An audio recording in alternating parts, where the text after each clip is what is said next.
Hi everyone, welcome to today recording demo. Here with me there is Clemens that he will show you a bit of a magic things about Humanitec. And yeah, I hope like you will enjoy and have a good time. I've seen there's quite a large audience today, so I'll pass all the fun to Clemens to run this beautiful demo. All right. Thank you very much. Wow, full house. Awesome. Hello, everybody. My name's Clemens, and I'm a platform architect at Humanitec. And in this capacity, I'll be your technical tour guide today around the platform orchestrator V2 of Humanitec. And also, I heard we're doing a lot more AI than usual. So let's see how this plays out. Um, it's great to see so many people in here. Um, If you want to do me a favor, you can just drop a note into the chat where you're from. And it's always nice to see from how many locations we have people here. Um, and also, that gives me a good feeling for how many things are. Hey, from Chicago. Hey, Joel. It also gives me a good feeling for how many people are actually using the chat. Speaking of the chat, a little bit to the housekeeping. If you have any questions, be they from Chicago, be they from Manchester or from Stockholm, right? Just put them into the chat as well. I will try to pick them up. If I somehow miss them, then hopefully Antonello, who is flying incognito as Christoph today, will relay them to me, or we will have them in a Q&A at the end of the session. So yeah, hopefully that all works well, and we have some fun together today. So much to housekeeping. Now, speaking of housekeeping, I'm a confessing desktop messy, so give me 2 seconds to quickly tidy up my workplace a tiny wee little bit. Here we go. And then I can share my screen and we can kick it off. Spain, Australia even, and Singapore. Man, this is an international session today. So great to have you all. Super excited. And also, no pressure to me, right? All right, great. So, Humanitec's platform, this orchestrator discovery call. So, welcome to this wonderful sales session. No, definitely not. So, we're not having a sales call today. Um, we are having um, a demonstration of the orchestrator in the live. And I'm only going to borrow 2 little slides from here. I'm not even going to start a presentation for that. So just as a primer, what we're looking at, the platform orchestrator is an API-first rules engine. It helps humans, tools, and AI to provision, manage, and secure infrastructure consistently. I cannot remember this phrase on my own without this slide. Very sorry for that. So this is what we're looking at today. So we are providing a generic API and entry point to a platform. And that helps me as a human being to work with the platform, but also my AI friends. And let's take a quick look at how the architecture of that setup looks like. And then we dive right in. So this is on a very, let's make that a little bit bigger here, on a very rough scale, how the system looks like and who's mainly interacting with it. So we do have the platform orchestrator over here, and that's sitting in its own box, distinct from the runtime infrastructure. And the reason for that is that the runtime infrastructure is always yours. This is where your software is running. Yeah. But the platform orchestrator could be yours, could be also ours. And the reason is that we offer the orchestrator as a SaaS, a SaaS model, where you can rent a tenant. And then obviously that needs to communicate with your runtime infrastructure over here. Or you could be running that in a self-hosted version, then there could be one box around all of it. Yeah, just so you know. And what the thing does, after platform engineers have actually configured it with some things that we'll look into a little bit later, it will actually launch Terraform or OpenTofu based runners that create things in your infrastructure. And it doesn't do that from its free will. Most of the time, it's developers actually wanting to deploy through the API or the other means that the orchestrator offers into your runtime infrastructure. So on a very rough scale, this is what we're looking at. And let's zoom in and have some fun. So I've prepared some infrastructure in the background. And today I even managed to let it run in one go. Yesterday was fun.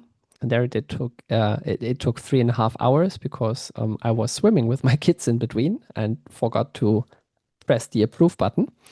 So provisioning this did take 7 minutes and 37 seconds. We are currently looking at some Azure-based infrastructure, and all of that is coming from the so-called first deployment tutorial. So should you, after the fact, feel the need to actually replicate this, all you need to do is start a browser, go to developer.humanitec.com, make sure that you're on the orchestrator v2 side and go to tutorials, first deployment. And in here, you will get everything that I'm using today to host this demo for you. Should be up and running, not in 7 minutes because you need to configure your cloud accounts. Yeah, should be a little bit longer, but you can have some fun really quickly. All right, so we are having this AHNW tutorial project prepared, and let's step over to the orchestrator side and start to drill into what's happening. So this is the UI of the orchestrator, and I can see that I'm in my clear code tenant here, and I need to just reload, and then I should hopefully have my AHNW tutorial project here. There we go. A project is a binder for environments, and in here I will have two environments. One is called Azure Dev and one is called Azure Score. And inside there is nothing, yeah, because I just created this whole infrastructure. Well, nothing isn't too much fun, so let's do a first deployment and then piece together how the thing is actually getting everything done.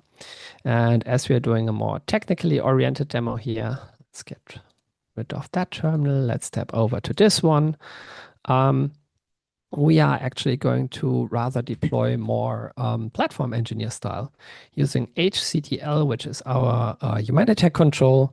And we want to deploy something into the AHNW. Gosh, this is really not rolling well over the tongue. Project and the Azure Dev environment.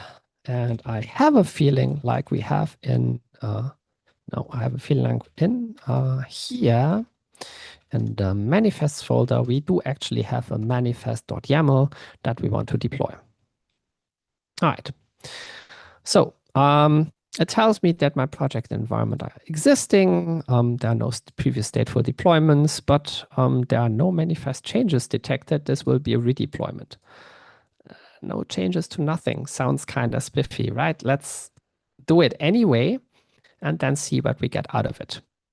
So inside of the manifest folder here, we do have a manifest YAML, and that literally just contains an empty workloads array. And that means we are deploying nothing. And we're taking 15 seconds to do that. So what has happened in the background? So going over here, I can see there are no active resources. So we have no resource graph yet, but we have a successful deployment. And the reason is that we have now tested the platform's infrastructure fully to completion. I have submitted a deployment request, and that has been forwarded by the orchestrator after generating what is the deployment schematics, so to speak, that was forwarded to the runner. So we have runners over here. Why do we have runners? Well, we do not want to have a connection inside of your infrastructure that we start from our side of the ocean if we're in the SaaS deployment model, right? We rather want to have a runner inside of your infrastructure that is phoning home from time to time and asking for work.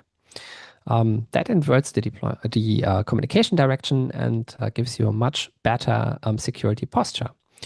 And that's what the runners are there for. And obviously, what they also do is they execute the deployment in isolation. So as they are in your infra, you can, for example, safely connect to secret managers and the like, and can be sure that no information will ever be exfiltrated from your networks.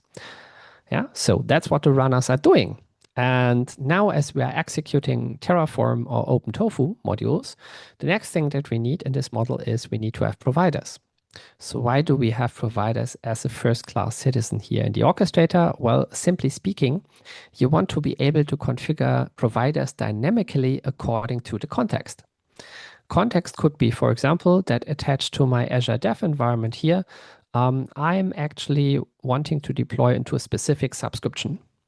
Now, my AZRM provider will demand a subscription as an entry point, yeah, and then deploy everything it does against that subscription. If I'm not able to provide this information dynamically, I will only ever be able to deploy to one subscription. That doesn't sound so nice. So we are making providers dynamically configurable according to the context. You will see a little bit later when we talk about modules and how you configure them, how that is done, because it's the same mechanism that is being applied. Well, now the providers are on top of the runner and they can be used to provision Terraform modules sitting up here. But before that, we have one little step in between, and that are the resource types. Well, resource types describe what kind of resource we are actually wanting to deploy. So let's do an actual deployment, and then we take a look at what we have asked for and why we have those types. Let's do manifest2.yaml. Right, now we do actually detect manifest changes. We are wanting to deploy a demo app. So let's do that. And up here, I can show you how manifest2.yaml looks like. So we do have a score workload up here, which is actually deploying a container. So this is our demo app here.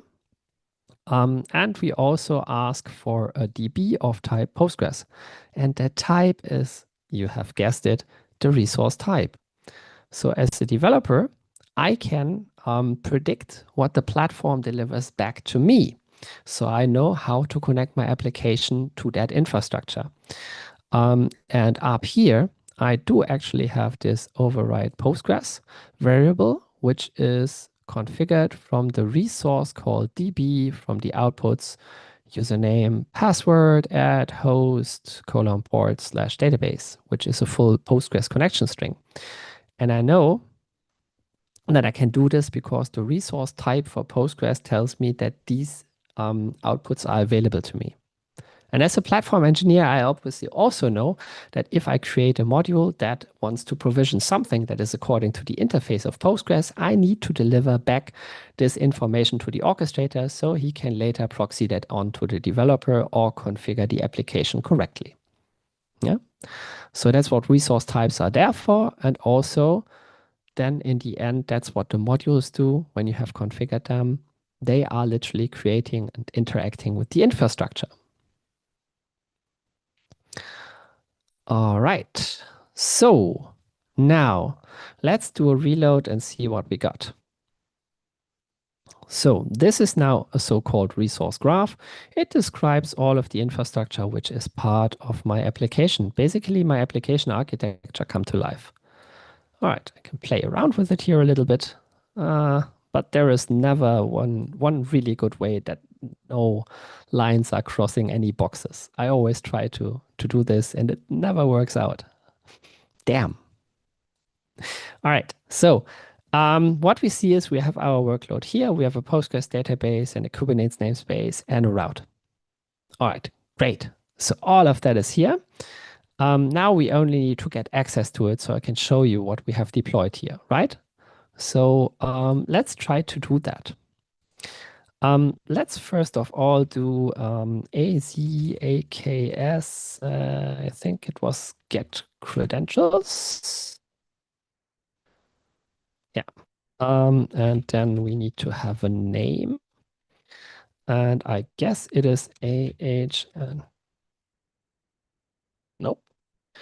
Let's check this. AHNW. AHNW. First deployment. AKS. And we do need to have a group name. And that is AHNW first deployment RG. And if I don't have a typo like yesterday, no, I don't, then I have my kubeconfig. Let's make sure that we are also targeting this one. Yes, we do. And that means we can do a kubectl get namespaces, and we can see one which is running for 3 minutes and 20 seconds. And here you can see that I'm also very confident because I asked for this infrastructure basically 7 minutes before we started the demo. So let's do a kubectl get all on the namespace that is 8e. So in here, I can see now that all of the things which are actually on the graph are also running. I have my database and my demo app as pods here, the database access services, the service for the demo app, but all of that is on a cluster IP, yeah? So I can't grab that here. And actually looking at the deployment manifest here, I can see that this route here is bound to a host name funny code. Wait a second. If I call out to funny code, is that bound in any way to our cluster? No, it isn't. Damn. All right. AI to the rescue, right? I think we can all agree if I now start typing out solutions to this, this is just too slow. So let's have some fun. And I think I'm going to do codex today. Did codex yesterday. Let's see if codex today is better than yesterday. So, and I'm going to pick up this variable here, dangerously bypass approvals in sandbox. As a disclaimer, don't do this if you're not in a sandbox. I have sufficiently isolated this instance so that it is actually, even if I tell it to escape its own sandbox, it is not escaping my sandbox. Yeah, so this is not running freely on my machine. This is not able to corrupt anything I do not want it to be able to touch. Do not use this parameter if you haven't put it in a jail before. Please. I will not be held responsible for you wrecking your hard drive.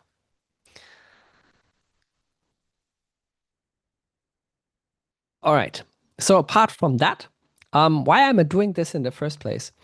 Just as a quick anecdote from the sidelines, this is part of my own personal AI journey, so to speak. Because when I started with AI, I was basically just trading work for work. Yeah, I stopped writing code and I started writing prompts. Yeah, it wasn't so consistent, so I stopped writing more code and I started writing more spec files. But essentially, I wasn't saving any time. And the only way to actually save time is to make AI do stuff in the background without me always helping it across the next speed bump, telling it every 5 seconds, yes, please continue. Yes, I want you to do it like this. Yes, sounds good. Please go ahead. That's not helping you to do any kind of work in the meantime. So what you need to do is you need to actually let the thing work in isolation and also unattended. And that's what this parameter does. Yeah. So now I can give it things to work. It will work on them on its own while I can do other things in the background, like talk to you guys. But first, let's give it a prompt. And I will be deliberately prompting, yeah, very extensive. If I would be just working for myself, I wouldn't write prompts like that. But to give you my thought and reasoning process, I will be formulating a lot more words here. All right, let's start. Hello, buddy. Yeah, I'm treating AIs as work buddies or friends because if they ever take over the world, I don't want to be on their shit list. So, hello, buddy. I have deployed a demo app with Humanitec V2 onto an AKS cluster. The routing is a bit off. The route is bound to funny Cody. Can you create a curl command for me that will hit the LB of the cluster and then fake the host name so I can see if the app is running?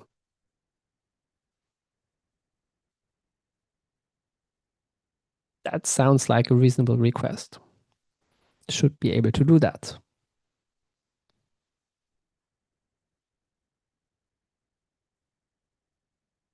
Oh, okay, nice. Can, can you get the LB IP for me and complete the curl command so I can just copy and paste it?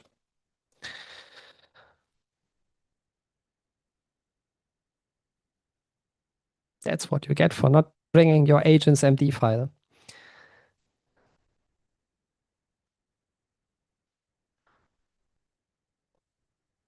All right. So the load balancer IP is this one, and that's our curl command. So let's copy that, start another terminal, paste that in here, and see what happens. Sure enough, I'm getting an answer, HTTP 200 OK from funny code, which is not true, but from the cluster. And it's telling me my demo app here is actually up and running. I have 0 database results, which means it's also connected to the database. And I'm seeing a ton of information from the environment, which usually should probably be better hidden. But this demo app is therefore dumping all of this out. So let's quickly scroll over it so you don't see any secrets. I'm just joking. There's nothing really secret exposed here. But in the end, my GET request was answered by the system. All right, cool. But I don't want to use curl all of the time. So let's get back to the AI and make it help us across the speed bump. Great. Now I want to be able to hit this from my browser. Can you please change the routing to a nip.io based domain? So nip.io is a service that allows me basically to prefix the nip.io domain with the IPs. So 20.13.219.39.nip.io will actually put me forward to exactly this target. Yeah, and hopefully that my friend here is going to patch that. And so I can open this up, yeah, trusting this, of course, and I can see the demo app in the browser. Wow, that's a nice background color. Jeez. The background color is chosen at random upon deployment. So with the next deployment, we probably get a little bit more soothing one. But this one says, hello, I'm your demo app, right? Okay. But what it also says to me is this feels really wrong, right? It feels not like I'm doing platform engineering here. It rather feels like I'm vibe coding my infrastructure. Because what the agent just did here is it actually talked to my cluster right here. I ran kubectl patch out HTTP route. So we are creating a snowflake of a routing situation here. And if I would now deploy again, all of that would crumble to dust. Yeah. So by the way, of course, as every time when I'm vibe coding things, yeah, it could also go horribly wrong, right? My agent could actually think it would be a great idea to expose things that I don't want to have exposed, creating security problems, etc., etc. So this is not platform engineering. This is the opposite. But let's see if we can actually get back on track and see how an orchestrator can actually help an AI solve these problems in the right way so that the infrastructure is actually ordered consistently through the same mechanism that cannot go off the rails while I'm retaining the same speed. All right, so let's remember this background color, right? If the next deployment comes through and it's good, then that should change. All right. Great, but intimidating.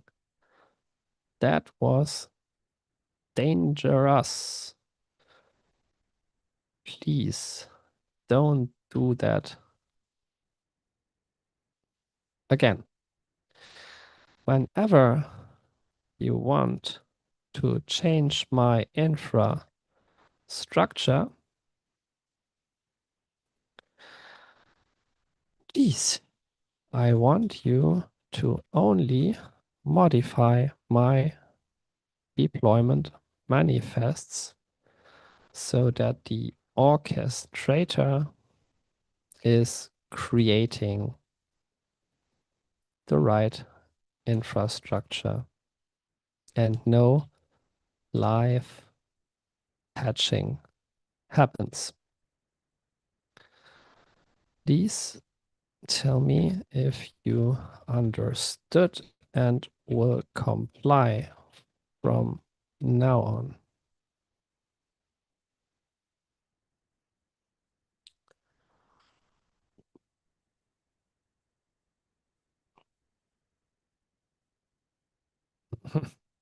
Okay, great. I'll call it out and ask first. I made it anxious. Okay, cool. Let's see. Um, thanks. Let's patch manifest2.yaml then and get the routing through nip.io in there. Please also use hcuddle to deploy to my rather copy that from here tutorial project and Azure Dev environment. Making the changes. If you don't know hcuddle CLI yet, please read the help you can get with -h.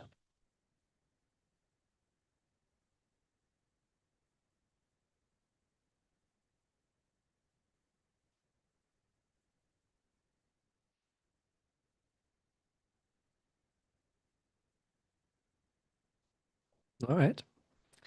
So it's finding the files.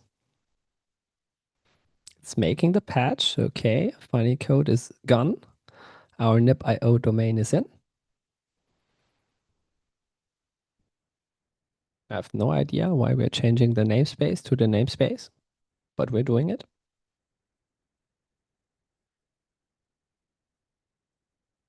Also running the deployment, as you can see here. No prompt, which means I don't need to give it a yes, please do that.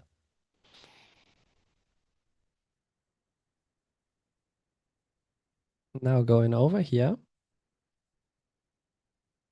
if I take a look at the deployments that we have, we had a third one here at right about now. And going over here, if I reload that,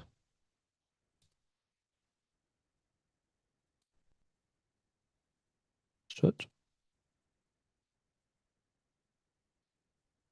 should totally give us a different background color. If not, at random, something very, very similar was actually chosen, which is unlikely, but totally possible. And not a good demo effect. So let's change that. Okay. Let's do this one manual. Hmm. I'm never good at hex colors. No, no, no. I think 00FFEE, something like that. Mm.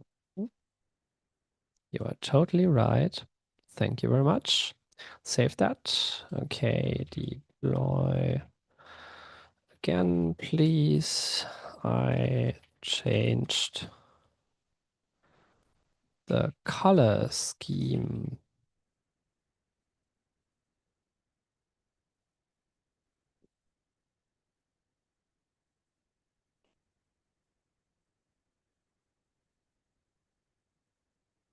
All right, we can also change the refresh here to 1 second. Ah, there we go. Ha, that looks better. All right. So, what have we achieved here? Well, as you see, I'm now just editing this manifest, and this manifest here is an abstraction. I cannot, for example, expose this database here publicly by taking the wrong route and thinking it would be a good idea to do so, because the orchestrator is actually holding control over how this resource type and in this specific version is being created through Terraform. Yeah. All of that is hidden safely behind the abstraction. And now that the AI is using this abstraction instead of trying to live patch things together, it also cannot go off the rails anymore. I, as a platform engineer, has been specifying the golden path that now the AI is working as well. So, taking a look at the modules here, let's, for example, take a look at my HTTP route. I can, for example, see that there is a dependency on a namespace. If I wouldn't be asking for one, the orchestrator would automatically put one onto the graph. Yeah, so that can't go wrong. I've prepared it like this.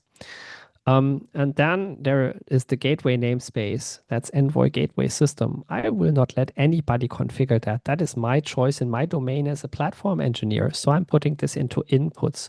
Inputs are my domain. Yeah. And then we have params here, where I do have the option to define things for developers to modify. Like the host name, for example. And that's exactly what I've done here. Yeah. Params, host name.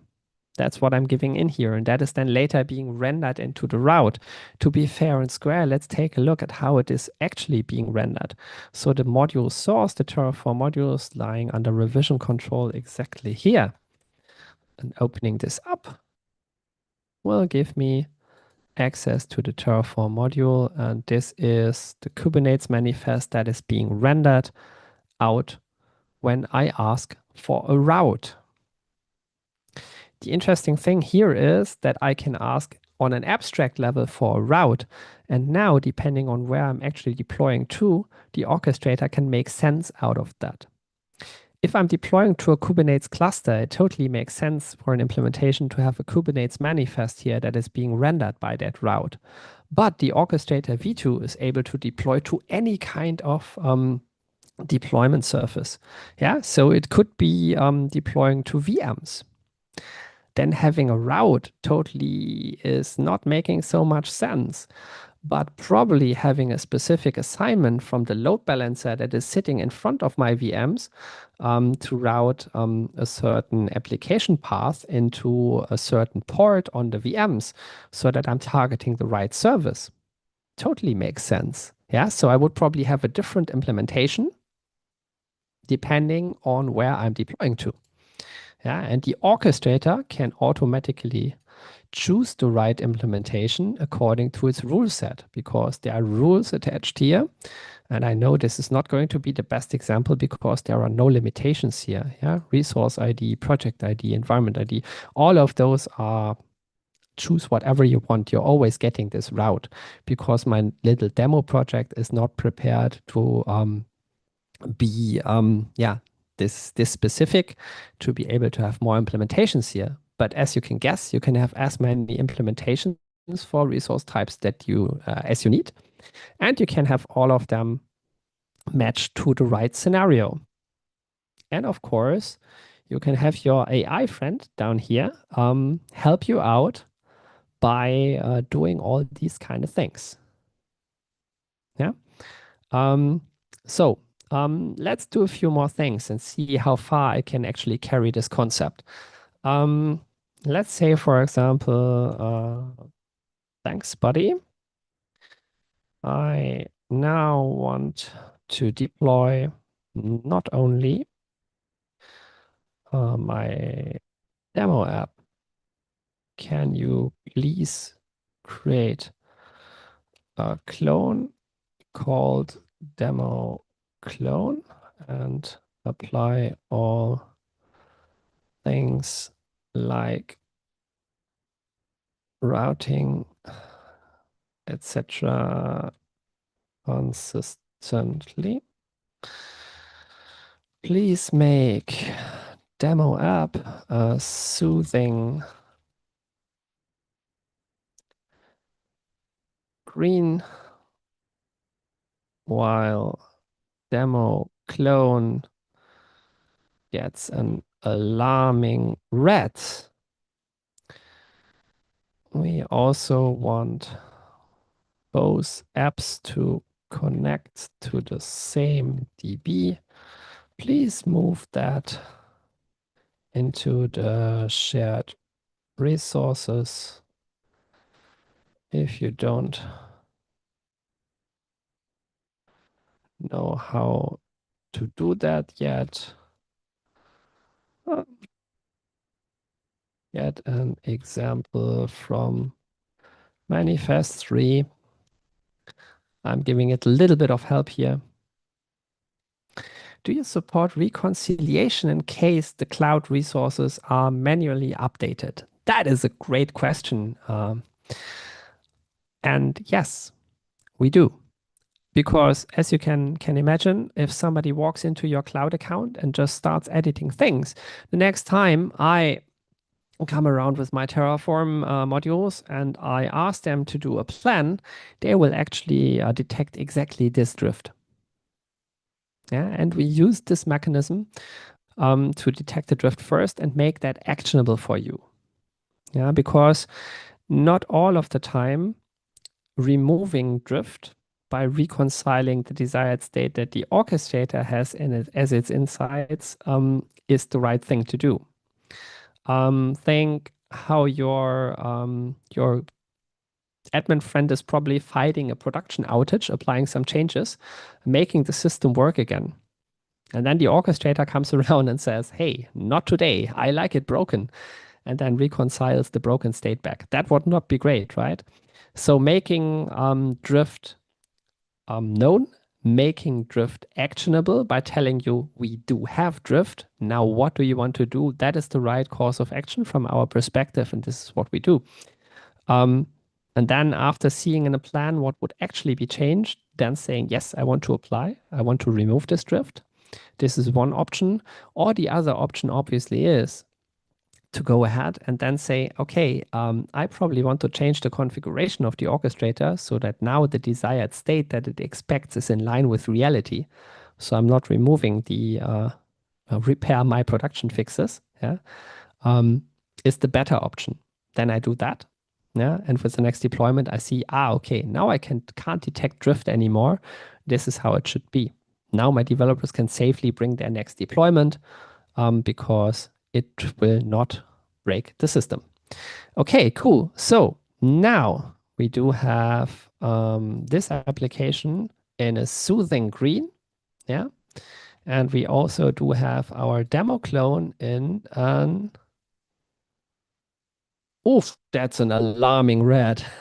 Gosh, I don't know how much people of you are actually working more or less on a daily basis with infrastructure. Those who do will know how much this color triggers us, right? Let's quickly get back over here to Susan Green. That's way better. My heart. Um, all right, and take a look at what happened in the background, right? Let's take a look at our project. If what we have now here is actually what we wanted to have. So we have a workload, and we have one route, which is our demo clone route, which is attached to the demo clone workload. We have another workload, which is our demo app, yeah, which does the deployment here, and which has the route attached, which is the demo app route. Yeah, all of that is living in one namespace, and we do also have one more Postgres database, just one more Postgres database, shared Posty, which is attached to both. So now, if you would actually add something into the database, insert a row, then we would probably see that in both apps. I'm not going to ask Codex to do that, yeah, because that would be hacking the infra again. Um, yeah, but I hope you got the idea of what we're doing here, right? And that is on a very rough abstract level of how you introduce your AI friends to the concept of a safe platform, right? As you have seen, I have not provided this thing with an agent MD. Yeah, it's not in here. It's a plain Git repo. I also have only two files that have changes. One is my manifest2 YAML, where you can see we introduced the shared Postgres database as wanted. We added some color and the routing, and we actually added the second workload, but that's about it. And the other change in main TF was simply telling the system, hey, I would like to have my infrastructure on Azure, yeah, by commenting those three things in. Not more changes here. So there's no cheating involved. Yeah, this is literally Codex doing what I wanted to do without the thing being formally trained or giving more hints by having an agent's MD that is prepared to make it react in a specific way. You can do the same not just with Codex, you can do the same with Claude, you can do the same with Copilot with a lot of models in the background. You can do the same probably also with Grok, although I haven't tried that yet. Um, yeah, so there are no limitations to that concept. And the reason for that is that coding agents are now very much able to understand CLIs, and our CLI is prepared to be read by an LLM and then utilized to talk to the orchestrator and make everything happen without further training. And also our abstractions are, as you have seen, a very straightforward, simple YAML format that is not only easy readable and understandable for humans, but also easy influenceable by LLMs. Yeah, and that means we have the ability to make developers much more performant and connect them to AI speed or vibe coding speed, but on safe guardrails underneath, with the orchestrator caring for the infrastructure instances according to the golden paths that platform engineers have set, set in stone, with the security, the compliancy, and the legal regulation, yeah, at the back of their mind that is right for your company. All right, so much to the demo part. Now I would say I'm seeing a few more questions. I'm going to take them right now. I would say let's open up Q&A, shoot more questions at me. I'm also relaying any interesting prompts that you have for me to my Codex friend here, if you want to do that. And if you are literally wanting to see more, because I cannot go into the full breadth or depth of the system, that is impossible with the amount of time we have. Yeah. If you want to see more, if you want to see something different, want to see specific problems or challenges that your current day-to-day puts on you solved, or at least our take on how to solve them. You want to see how that works in your infrastructure. You want to see the self-hosted version of the orchestrator.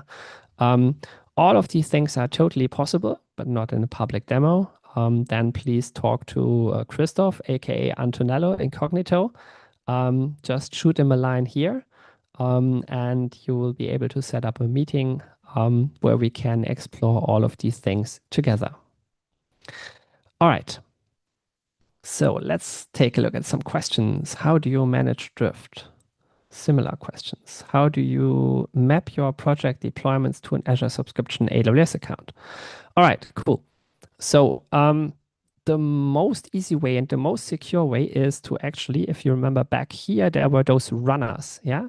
The most secure way is to simply say, hey, I do have a runner that is based on Kubernetes pod, and then I'm using workload identity to imprint a cloud principal into this runner, which will automatically, if I tell the system to, and I'm doing that here, taking a look at my Azure AM provider, I'm saying, hey, use workload identity true. So I'm taking on the security principle that the cloud is giving me. What I'm doing here as well is I'm giving in a hard-coded subscription ID, which is the opposite to what you want to achieve. I know that, yeah, but you could use in the same way that, for example, I'm using, let's take a look at, where is it? HTTP route, that I'm using a replacer or a placeholder language here to say, hey, this is where the namespace is coming from that should be forwarded as a Terraform input to this module. Yeah, I could use the same to actually capture a subscription from the context, yeah, and forward this here. And the context is always specific according to the environment and project that I'm working on. So capturing that from the context allows me to configure that dynamically according to where I want to deploy to. And then to make it all safe and control the blast radius, I'm using the workload identity to tie it down. That works for Azure. That also works for AWS. Yeah. And how do you manage drift? I don't know if I already answered this, but probably not. So please be a little bit more specific because I talked about drift already, right? So what is missing from my explanation to make it clear for you, Alexandra? Hopefully, no. Bonura, don't remember where you're from. I was switching to French for a second. Did I spell that correctly? I don't know. Let me know. And then we have another question. How do you onboard new clients to the platform orchestrator without them feeling like we are not just adding another interface to run the same operations? That is also a very good question because that is leaving the purely technical domain and is going rather into culture and people and processes, right? And this is what platform engineering really is about, if I'm honest. Yeah, shooting a rocket to Mars is a totally interesting engineering feat, and it also has its challenges, but it's most probably not failing because we cannot control the technology. Yeah, and this is exactly the same kind of problem here. How do we make the people feel like we're not just adding another interface? Because we are exactly doing that. We are adding an interface. Now, the value of an interface is always perceived by developers by its viability. And that means it needs to give you more than just being an interface. Well, and that is pretty easy if you look at how a platform works semantically. Let's think of it like this. I'm asking for a resource of type Postgres, my friend here, yeah? And I'm getting this back. I know that from the system. Okay, that's the interface. What it is not telling me, but of what I do know in my head and what I hold dearly in my heart is that this database instance has been prepared by the platform team specifically to be compliant with my organization's rules. So I know that if I do not handcraft this thing, but order it from the platform through this interface, the next security audit will be an automatical pass, yeah, because the security team has already pre-vetted the template from where this database is being baked. I know that I do not need to care for the security. I do know that I do not need to care for the runtime. I'm not the one who's getting up at 3 in the night to make the database work if it crashes. That's the platform's job. And the only price I'm paying is that I'm sticking to the interfaces. Yeah. That's how usually developers are motivated to let go of a little bit of control because they know that what they get back is just worth it. Does that make sense?